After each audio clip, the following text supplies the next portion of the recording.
Ассалаумағалейкум, арнамыздың құрметті қымбаттылары. Қазақстандағы және әлемдегі болып жатқан ең соңғы жаңалықтарды алғашқылардың қатарында білгіңіз келсе, бейне астындағы лайк және подписаться таңбаларын басып, біздің арнамызға жазылуды ұмытпаңыз.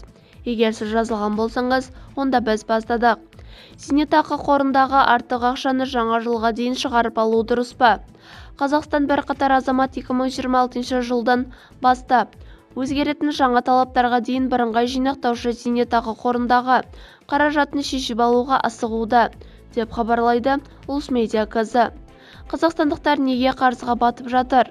Өзбекстандық экономист Қазақстандағы бизнес ортаның артықшылығын айтты. Зейнетақы жинағын кімдер пайдалана алады? Digital Business КЗ дерегінше, 2026 жылдан бастап Қазақстанда зейнетақы жинағын шешіп алуға арналған ең төменгі жеткіліктілік шектері өседі. Экономист, экс-банкир Сұлтан Елемесовтің айтуынша, бұл шешім инфляцияның өсуі аясында алдын ала болжанған қадам болған.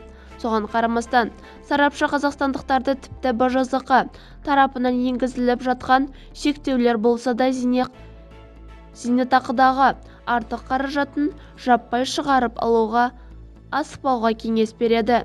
Еске сала кетейік, соңғы уақытта зейнетақы жинағын офтальмология мен стоматология қызметтеріне пайдалану мүмкіндігі тоқтатылған. Отбасы банк депозитіне қаражат шығару мәселесі де бар. Ол жерде ақша 6 жылға дейін БЖЗК-ға қайтарылмай жата алады.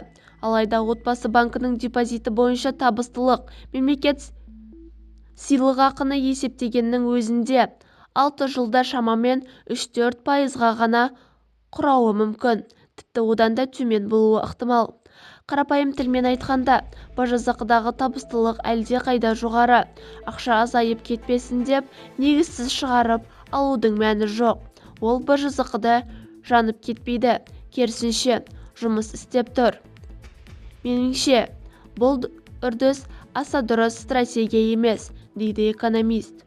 Бізді бақылауды жалғастырыңыз.